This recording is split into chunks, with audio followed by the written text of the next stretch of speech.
Muito bem, voltamos a falar direto da página do Jornal Visão Espírita no YouTube e no Facebook para mais uma gota de Espiritismo, mais uma gota de O Livro dos Espíritos, livro terceiro, capítulo 8º, Lei do Progresso. Estamos finalizando o penúltimo item desse capítulo, que é Progresso da Legislação Humana. Serão as questões 796 e 797. Vamos encerrar o item, mas não esgotar o assunto, evidentemente, como eu sempre falo, não tenho capacidade para isso, não é? Para esgotar o assunto. Mas vamos estudar juntos as questões 796 e 797. Se você puder compartilhar, comentar e curtir esse vídeo, você ajuda a divulgar a doutrina espírita. A gente não ganha nada com o vídeo, então você não está fazendo isso para a gente ganhar alguma coisa. Pode ver que nem tem publicidade quando você vai assistir o vídeo, já entra direto, porque não tem fins lucrativos. O objetivo mesmo é divulgar a doutrina. Mais comentários, mais curtidas, mais compartilhamentos, mais o YouTube e o Facebook entendem que é um bom vídeo e acabam recomendando para outras pessoas, tá bom? Muito obrigado desde já. 796. A severidade das leis penais é uma necessidade no estado atual da sociedade? Porque há leis muito severas. Perceba que essa pergunta foi feita no século XIX. O Livro dos Espíritos foi lançado em 1857.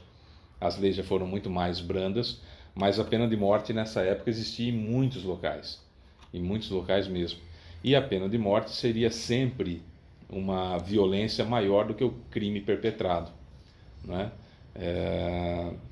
E há uma premissa hoje em dia na maioria dos países ocidentais de que a pena não deve ser superior ao crime perpetrado, o que incompatibiliza, por exemplo, o inferno.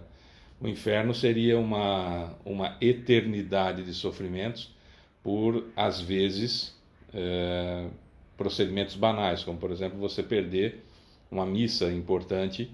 Você, há um tempo atrás, era um pecado mortal, e por ser pecado mortal não tinha absolvição, e por não ter absolvição, o inferno era algo já previsto para aquela pessoa.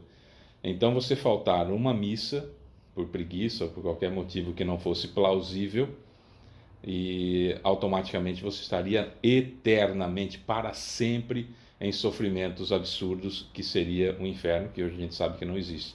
Mas enfim, na época acreditava-se que sim.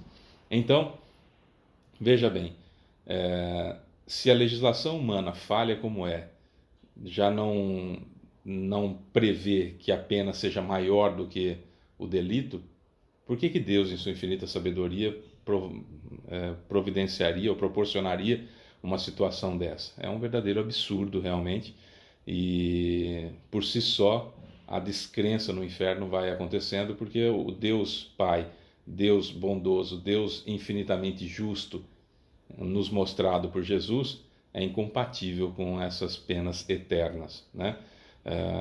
O inferno vai ser eterno enquanto ele dure, né? A bonança vai ser eterna enquanto ela dura, e assim sucessivamente para todas as coisas. A impressão de eternidade, tudo bem, mas eternidade de fato, de jeito nenhum. Então, a severidade das leis penais é uma necessidade do estado atual da sociedade? Resposta: uma sociedade depravada certamente tem necessidade de leis mais severas. Infelizmente, essas leis se destinam antes a punir o mal praticado do que a cortá-lo pela raiz. Somente a educação pode reformar o ser humano, que então não mais precisarão, esses seres humanos, não mais precisarão de leis tão rigorosas. Olha, há locais no mundo ainda que se corta a mão de ladrão. Ainda há, em pleno século XXI, estamos gravando esse vídeo em 2023, que se corta a mão daquele que é flagrado em roubo, em furto, e corta a mão. Depois corta a outra mão, se houver reincidência, enfim. É uma pena capital, né? Por um crime não necessariamente de grande monta, se formos analisar friamente. Mas também não pode ser do outro lado, aí também já é severo demais, mas não pode ser do outro lado como acontece no Brasil, em que lei não pega, que é um verdadeiro absurdo. Existe a lei, mas ela não é cumprida por ninguém, e quem não cumpre também não é punido porque a lei não pegou. Não, é um absurdo. Fábio, mas tem lei que realmente não deve ser, não deveria nem existir, então por isso que não se cumpre. Então aí o papel Nosso é um pouquinho diferente. Não o de rebeldia de não cumprir a lei, mas de não aceitação de uma lei e lutarmos com todas as forças que nós possuirmos para que essa lei seja alterada. Não é algo simples, mas se pode fazer. Quantos de nós já nos dispusemos, por exemplo, a fazer um projeto de lei na nossa cidade, um projeto de lei de iniciativa popular? Quantos de nós nos informamos quantas assinaturas são necessárias? Quantos de nós já nos importamos de dedicar o nosso tempo em levar esse projeto para outras pessoas e conseguir assinaturas suficientes para levar às câmaras municipais, para que esse projeto seja aprovado, e fazer uma mobilização em rede social, como a gente faz mobilização, por exemplo, para cancelar alguém que a gente não gostou num reality show, ou porque alguém disse alguma coisa que o nosso grupinho se sentiu ofendido, e aí mobilizam-se as pessoas militantes daquela área, ou pessoas que concordam com aquela ideia, muitas vezes estapafúrdia, e aí se cria uma verdadeira mobilização para que então cancele-se aquela pessoa, para que a pessoa perca o emprego, para que a pessoa perca os patrocínios, para que a pessoa perca a visibilidade. Quer dizer, mobilizar-nos, nós sabemos. Vontade política é o que nós não temos. Porque nós estamos em um país, por exemplo, como o Brasil, que a própria classe política tem as suas vertentes de trabalho de não incentivar as pessoas a se politizarem, porque fica mais fácil de manipular a pessoa que não é politizada. Então aqui não estou falando de gostar desse ou de gostar daquele, se identificar com esse candidato ou se identificar com aquele candidato. O que eu estou dizendo aqui é de politizar-se, saber o que acontece, quais são os meandros, que leis que são absurdas, por que aquelas leis prejudicam, a quantidade de pessoas que estão presas inocentemente, as pessoas que já cumpriram pena, já terminou a pena e já deveriam estar postas em liberdade e não estão. Por que isso acontece? Qual que é o problema? Por que leis que atingem os políticos necessariamente são muito mais brandas e com um monte de subterfúgios, um monte de probleminhas no jeito de escrever a lei, na redação da lei, para que haja sempre possibilidades de recurso? Por que isso não é mudado? O envolvimento da política com a política. Nós estamos em 2023.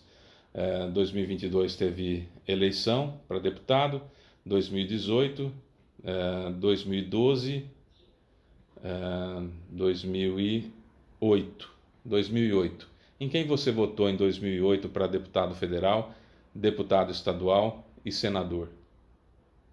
Essa é uma pergunta que precisaria ser respondida com muita firmeza e acompanhamento, caso a pessoa que você votou em 2008, se essa pessoa fez um bom trabalho ou não. A gente provavelmente se lembra para quem votou para presidente, para governador, para prefeito. Mas e para deputado, que é quem faz a lei?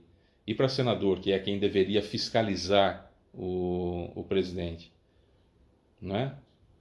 Então, essas pessoas que são as pessoas que atravancam o progresso do país ou fazem o país andar.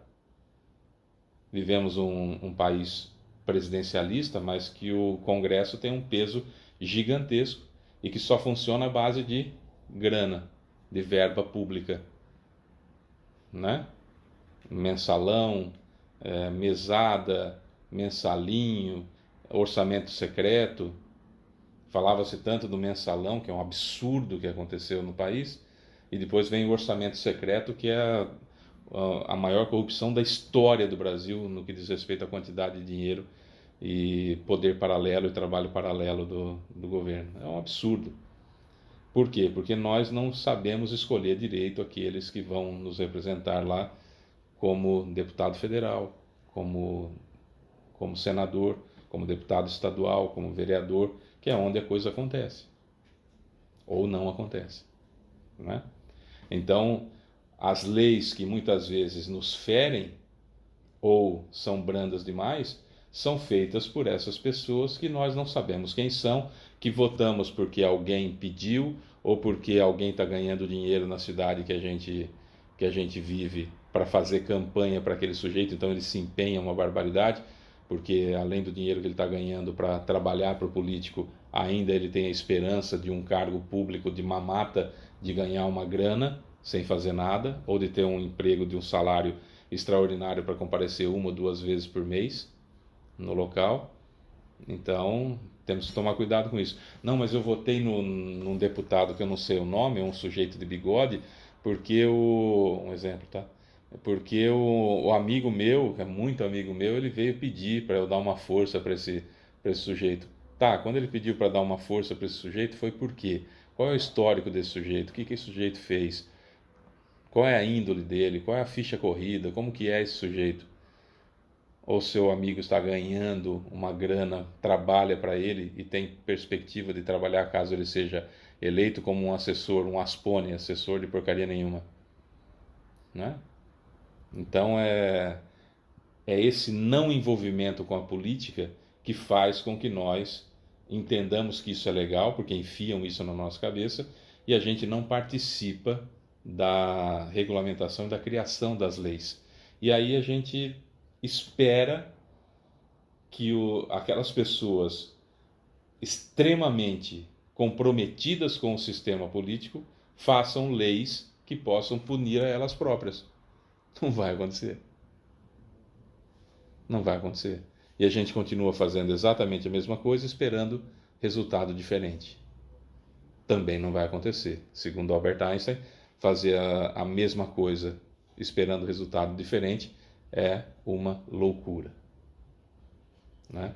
Então as leis humanas, elas só progridem, elas são severas demais ou são brandas demais porque os homens que as fazem lá estão representando um outro tanto de seres humanos que colocaram eles lá por algum motivo que não necessariamente um trabalho decente.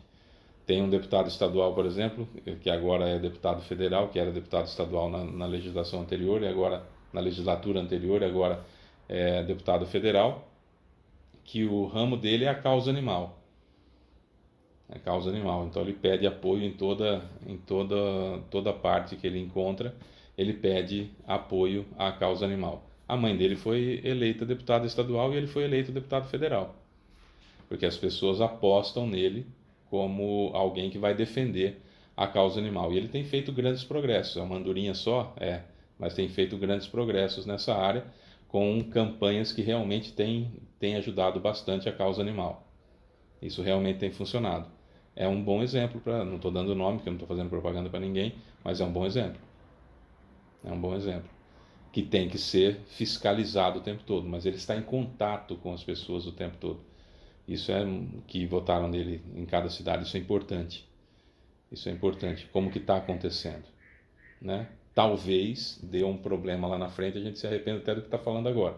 Mas até esse momento é um bom exemplo de pessoa compromissada com uma área, compromissado com o país. Dá para a gente fazer. Então não está tudo perdido, mas precisa de envolvimento. É isso que às vezes a gente não quer. A gente fica horas e horas se empenhando, até faltando ao trabalho, né, para ficar votando para eliminar alguém de um Big Brother, por exemplo, né, porque aquela pessoa tem que ser cancelada, e a gente não tem o mesmo empenho para tirar do poder um presidente que não está fazendo direito, para tirar do poder um governador que não está fazendo direito, para tirar do poder um prefeito que não está fazendo direito, e assim sucessivamente criar projetos de lei de ação popular, cobrar deputado, cobrar senador, etc, etc. Né? Prioridades. 797. Como o homem poderá ser levado a reformar suas leis? Resposta: isso ocorre naturalmente pela força das coisas e pela influência das pessoas de bem que o conduzem no caminho do progresso. O homem já reformou muitas leis e reformará muitas outras. Aguarda. Sabe aquela frase do vagabundo? Qual é a frase do vagabundo? Alguém tem que fazer alguma coisa. Poxa vida, eu não sou alguém, não faço parte,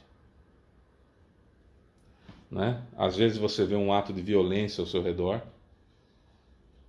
por exemplo, um homem agredindo uma mulher, sendo misógino, sendo tóxico na relação, agredindo, ofendendo, enfim, numa situação dessa. E aí muitas vezes um comenta com o outro, alguém tem que fazer alguma coisa. Nossa, ninguém vai fazer nada. Ué, você não é alguém? Você não é...